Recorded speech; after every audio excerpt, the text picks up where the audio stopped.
ఇండి అందరికీ శాకంబరి కిచెన్కి స్వాగతం. ఈరోజు ఉసిరికాయతో ఒరుగులు ఎలా తయారు చేసుకోవాలనేది వీడియోలో చూపిస్తున్నాను. వీటికి 22 ఉసిరికాయలు తీసుకున్నాను నేను. వీటిని శుభ్రంగా కడిగి ఆరబెట్టి ఒక పాత్రలో నీళ్లు కొంచెం పోసి ఆ పైన ఒక చిల్లుల గిన్నె కానీ చిల్లుల ప్లేట్ కానీ పెట్టి ఈ ఉసిరికాయలన్నీ వేసి పైన మూత పెట్టి స్టీమ్ చేసుకోవాలన్నమాట.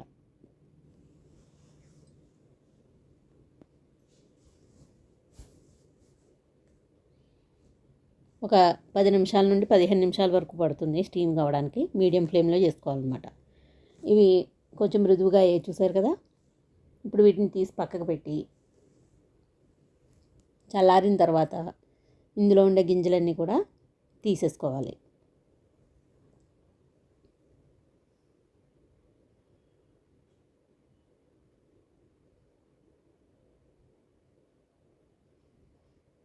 ఇప్పుడు వీటిని చిన్న ముక్కల్లా కట్ చేసుకోవాలి.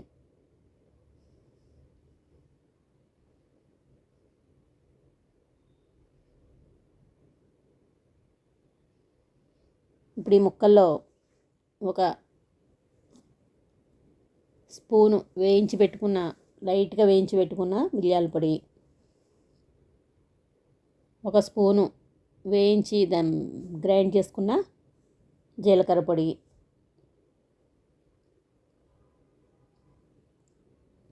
ఒక స్పూను వాము పొడి అన్నీ వేయించి పెట్టుకోవాలి. ఒక half spoon dry ginger powder కానీ శొంఠి పొడి కానీ వేసుకుంటే మంచిది. ఒక హాఫ్ స్పూను చాట్ మసాలా, 2 స్పూన్లు నల్ల ఉప్పు ఉంటుంది కదా, నల్ల ఉప్పు, ఒక స్పూను సాల్ట్, ఇంకొక అర స్పూన్ వేసుకోవచ్చు. బీపీ ఉన్న వాళ్ళకి మంచిది కాదు కాబట్టి నేను ఒక స్పూనే వేసాను అనమాట.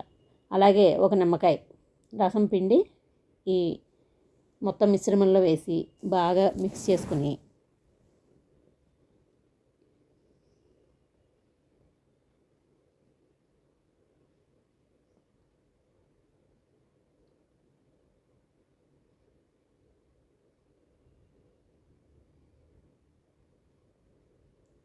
ఈ ముక్కలన్నీ కూడా పక్కన పావుగంట పెట్టుకోవాలి.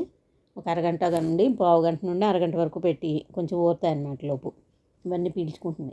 అప్పుడు బటర్ పేపర్ ఉంటుంది కదా, బటర్ పేపర్లో వేసి ఎండబెట్టుకోవాలి. ఒక క్లాత్ మీద వేసి, ఒక చెక్క ప్యాడ్ ఉంటుంది కదా వాటి మీదైనా వేసి వుడెన్ ప్యాడ్ మీద పెట్టి ఎండబెట్టుకుంటే బాగుంటుంది. స్టీల్ అయితే తినేస్తుంది అనమాట, స్టీల్ని, ఉసిరికాయ పులుపు మొత్తం అన్నీ. కాబట్టి స్టీల్ వాటిలో పెట్టద్దు. నేను తర్వాత స్టీల్ నుండి తీసేసాను అనమాట. ఇవి ఎండలో 4 నుండి 5 రోజులు ఎండబెట్టుకుంటే చక్కగా గలగలలాడుతూ ఎండిపోతాయి అన్నమాట. వీటన్నిటిని కూడా ఒక సీసాలో, ఎయిర్ టైట్ సీసాలో పెడితే 1 ఇయర్ వరకు, 1 ఇయర్ నుండి ఇంకా ఎక్కువగానే వాడుకోవచ్చు. ఇవి ఎప్పుడైనా నోరు రుచిగా ఉన్నా, జ్వరం వచ్చినా, బయట ప్రయాణాలకు వెళ్ళినా, వామిటింగ్ సెన్సేషన్ ఉన్నా, అన్నం తిన్న వెంటనే వేసుకోవడానికి కానీ, ఒక్క పలుకుల బదులు ఇవి వేసుకున్నా బాగానే ఉంటుంది. రోజు 2-3 చాలా టేస్టీగా ఉంటాయి. ఈ కారం పైత్యం అవన్నీ కూడా తగ్గుతాయి అన్నమాట. వీటిని ఇలా గట్టిగా గాలి జొరబడిన సీసాలో వేసి మనం సీల్ చేయాలన్నమాట.